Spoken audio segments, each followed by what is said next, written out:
পাল্লাই দিবি তুই? দেব। হ্যাঁ ছোট হলে পাল্লাবি? দেব দেব। আমরা ওরকম লোক না। তোর বাসা কোনে? এই বাসা কোনে? ভালো ছেলে, ও খুব ভালো ছেলে। ও এই কাপড় বেচতেছে, ও অরিজিনাল খুব একটা ভালো ছেলে।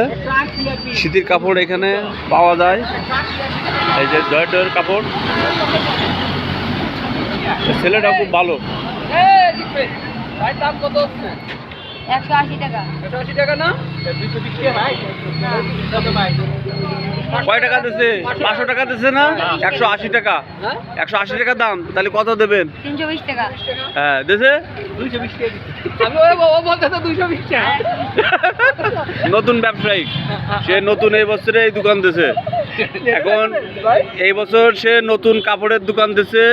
সবাই কিনে নেন থেকে। এখান থেকে কিনবেন। আমাদের দাম হচ্ছে কত? 300 না? দামও খুব কম, মালও খুব ভালো। 320 টাকা দিবা। 320 টাকা ব্যাগ দেন আপনি। হ্যাঁ এই 100 টাকা দেন। ঠিকই আছে। তোমার 180 টাকা দাম হইছে। এক টাকাও তোমার বক্তব্য কও এবারা। এই তোমার বক্তব্য কও, তোমার বক্তব্য কও যে কাপড় বেচে কি মনোবল।